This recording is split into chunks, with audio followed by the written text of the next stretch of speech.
بەناوی خۆی بەخشندەی میهرەبان ئەمڕۆ لە خاکی پیرۆزی کوردستان ئەوەتاین لە دێی خەتێ لە ناوچەی خۆشناوەتی ئەم دێیەکێکە لە دێ زۆر جوانەکانی کوردستان کەوەتا لە نێو کۆمەڵێک شاخ و چەم و دۆڵی زۆر ڕەنگینە. ئەم دێیە سەر بە ناحیەی بالیسانە لە قەزای شەقڵاوە پارێزگای هەولێر. ئەم دێیە ئێستا 120 ماڵی تایە. کۆمەڵێ زانای زۆر گەورە لەم دێیە هەڵکەوتوونێکێک لەوانە شێختەهای بالیسانی کە پیاوێکی گەڕیدەیە ڕەنگە یەکەم گەڕیدەی کورد بێت لە مێژووە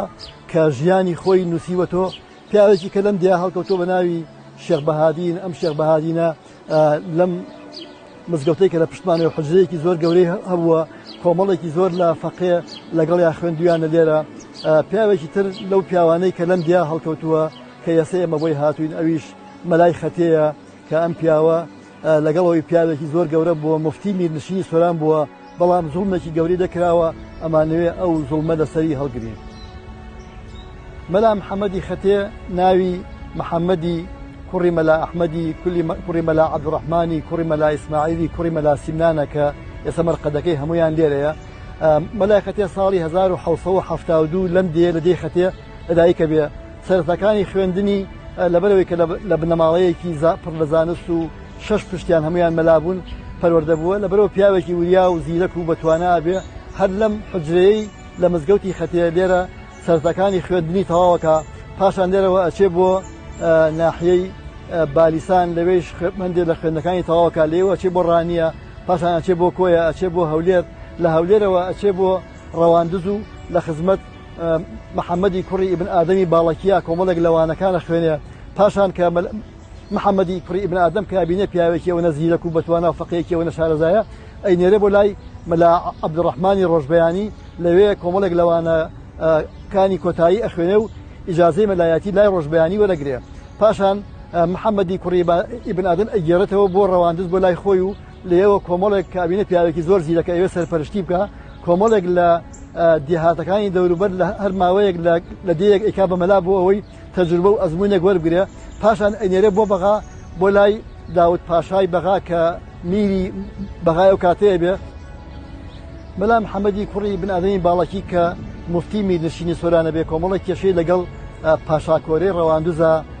ئەبێت کە ئەوێ کۆمەڵێ فتوای پێ بە ئەمیش پیاوێکی ڕق و پیاوێکی ڕازگۆوە بێ نایەوێ زوڵم لە سەم لە خەڵکی و ناوچێ بکە فتوواکان نا لەبەرەوە کێشەیان بۆ دروستە بێ لەبەرەوە ناچارە بێت داوا بکات لە مەلای خەتێر لە بەغاوە بگەڕێتەوە بۆ میرنشینی سۆران و لێوە لە جێگەی خۆیان ئەیکا بە مفتی میرنشینی سۆران. ئێمە ئێستا لە ڕەواندوزین پایتەختی میرنشینی سۆران ئەمەی کە تایان گۆڕستانی میرانی سۆرانە هەمویان تقریبەن لەم شوێنان لە خوارمانەوە گۆڕی پیاوێکە بە ناوی مەلای خەتێ کە دوا مفتی میرنشینی سۆران بوو کاتێک کە مستەفا بەگ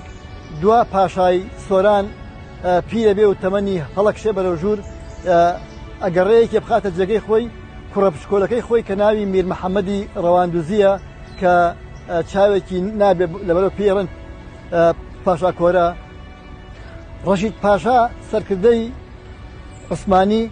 کە لەگەڵ ئەم میرە کوردیانە کە هێرش هێنێ ئەم ناوچە گەمارەوەدا لە ئاخیرا میری ڕەواندوز ناچارە بێ خۆی تەسلیمی ڕەشید پاشا بکە. ئەویش بە وەفدێک ئەینێرێ بۆ لای سوڵتانی عوسمانی. سوڵتانی عوسمانی ڕازیە بێ کە ئەم جارە بگەڕێتەوە بۆ سۆران بەڵام ئیش بۆ دەوڵەتی عوسمانی بکە بە پێچەوانەی جاری پێشووکە پەلاماری میرنشینەکان بە ئەویش ڕازیە بێ لەسەرەوە. بەڵام میرەکانی کورد میری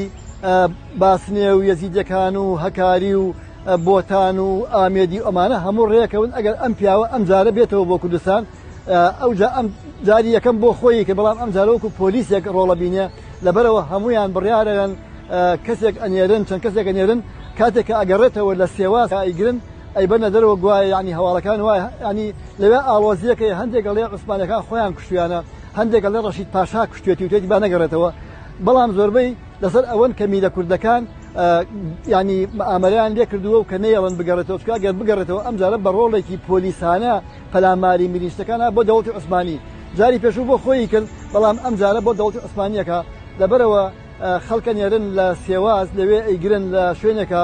لە ناویە بەت بەڵام ڕاستەکەی ئەوەیە کە ئەو پیاوە لەوێ کوژرێ و ناتوانێت بگەڕێتەوە بۆ کوردستان لەبەرەوە ئەم ناوچەیە هەمووی تەسلیمی دەوڵەتی عوسمانیە بێت. هەتا ماوەی 70 ساڵێک وا گومان بوو کە مەلای خەتێ خیانەتی کردووە و ئەو فتواییاوە کە میرنشینی سۆران تەسلیم بە دەوڵەتی عوسمانی ببێ. بەڵام دوای لێکۆڵینەوەیەکی زۆر دەرکەوت کە ئەم پیاوە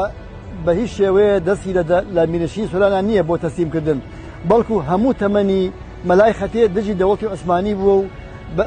بەردەوام وا بووە کە میرنشینەکان هەمویان سەربەخۆ من سەر بە دەوڵەتی عوسمانی نەبن و بە یەکەوە بژین، بەڵام بەداخەوە ئەوان بەگویان نەکرد. بە هەموو تەمەنی مەلای خەتێ دوژمنی دەوڵەتی عوسمانی بووە و ڕۆژێ لە ڕۆژان نەچێتە ئەستەمبول لەگەڵ ئوسمانیان ڕێنەکەوتووە هەتا ئەو ڕۆژەی کە میر محەممەد بردی بۆ لای سوپای عوسمانی کە لەوێ ڕێبکەون و بەڵکو ڕەواندز تۆپباران نەکرێ. یعنی ئەو دەستی لەوە هەبوو کە سوڵحێک بکە میری ڕەواندز جارێکە بگەڕێتەوە بە شکۆمەندی و بە سەربەرزی. ئەمە ڕاستی ئەوەی میر محەممەد پاشای ڕەواندزی لە کۆتاییەکەی با بڵین لە ساڵی 1936ەوە هێزەکەی بەرەو شکان ڕوە لەبەرەوەی تووشی کێشەیەکی دارایی بوو، نەیتوانێت ئەو 50,000 سەربازەی کە هەیبوو موچیان دابین بکە و کە سوکاری ئەو سەربازانەی بەشێکی زۆری لە شاری ڕەواندز بە بارمتەگر بوون. ئەوە ڕیچارد باسەکاتن زۆر بە تەفاسیلی بە سەرچاوەکانی تر ئاماژە بەوەکەن کە میر محەممەد ئەو هەڵەیە لە ڕووی استراتیژەتی بەرەی ناوخۆیی ئەنجامیدا. بەڵام بە ئەومان لەبیر نەچێ لەو خاڵەوە دەست پێ بکەین کە محەممەد ڕەشید پاشا هەڵمەتەکەی هێنا لە هەودیان چەقی لەوێ گیری خوارد نەیتوانی سەرکەوێت. علی ڕزا پاشا و محەممەد ئەنجە بێرەغدار کە هەیەکیان والی بەغدا بوو، یەکیان والی مووسڵ بوو، هاتن لە دەشتی حەریر چەقی نەیانتوانی زیاتر بەسەر بکەوە. خۆی میر محەممەد کە چۆتە ئەستەمبۆڵ بە عەهد و پەیمانی محەممەد ڕەشید پاشا چووە، ئەمە هی دەوڵەتی عوسمانیش بووە بە نێوەنجری بەریتانیەکانیش بووە و ئەوە لەسەر مەلای خەتێ یان با بڵێ مامۆستا محەممەدی خەتێ حیساب نییە. ئەشکرێ وەکو گریمانە کەمە هیچ بەڵگەیەکمان لە دەستان نیە، نە بەڵگە و فتوایەمان لە بەردەستە تا ئێستا وەلەنەوە ئەرشیفی عوسمانی، نە لە ئەرشیفی قاجاری، نە لە ئەرشیفی کەسایەتیەکە، نە لە دەستنووسەکان ئەوە دەرنەچووە. ئەمە تا ئێستا ئەوە نییە، ئەوە یەکەچە. ئەوەی دیکەیان ئەکرێ میر محەممەد وەکو لایانی سیاسی بڵێ وەرە کاکە ئەوم زانایانی منتقەکەشمان سەرتۆپی زانایەکانیشمان کە مامۆستا مەلا محەممەدی خەتێ بۆ سوڵحەیە ڕازیە، خەڵک بۆی زانی بێ کە ئەوە فتوای مەلای خەتەیە. لەلای ئێمەشا گەورەکان خەڵکەکانی پێشترێت تا ئێستاش گوێڕادیێری مامۆستایانی ئاینین یان زانان یان زانی عالمی گەورە بە تایبەتیش شتێشتری شەیە بۆ ئەوە میر محەممەد لەگەڵ زانایانە تۆزێک نیقاشی هەبووە با بڵێن مەسەلەن بۆ من لەگەڵ ئبن ئادەمی باڵک ئەو لەبەر ڕۆیشتە دواتر مەلاسا لە کتێبی ئەو دەستنووسەی مامۆستا مەلا سعەدی خەیلانی تاریخی حکومدارانی قەزای ڕەواندز لێ باسی ئەوە ئەکاتن کە کاتێک کە مەلای خەتێ دینتن مەلا سادقی ماویلیان دەرەکاتن. ئەوە مەلا سادقی ماویلیان پێی دەڵێ ئەوە سۆرەی چاوشینی تێناوە مەمەسی لەگە مامۆستا مەلای خەتێ بووە. ئەو فتوایە بۆ دەرچوو لە ڕەواندزە لە ساڵانی 20ەکانە جدالێک دروست بوو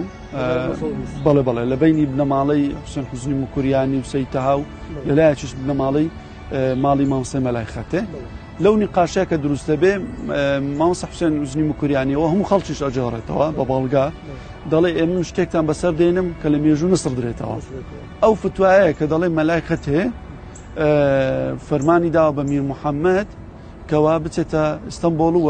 برنشینی سۆران شەڕ نەکاتن دژی دەوڵەتی عوسمانی و هەر کەسێک دژی دەوڵەتی عوسمانی شەڕ بکاتن ئەوە دەوڵەتی مسلمانانە و تەلاقیەکەوێ و بەڵێ ئەمە وەکو دروستکراوە ینی لە تاریخە بەڵگەی نییە ئەم مەسەلەیە ینی وەکو باسم کە لە پێشتریشە لە فتواکەی مامۆستای مەلای خەتێ هیچ بەڵگەیەکی نیە لەسەر کە میر محەممەد ئەو شتێ بکە لەو کاتەوە و لە ئەرشیفخانەکانش بەڵگە نییە و ئەو بەڵگەیەش لە دەستی مامۆستا حوسێن حوزنی موکوریانیش دانیە کە میر محەممەد ئەو بڕیاریدا ئەوە شتێکی دروستکراوە و بەنای ئەو کەسایەتی و بەنای ئەو بنەماڵەوە هەڵبەستراوە.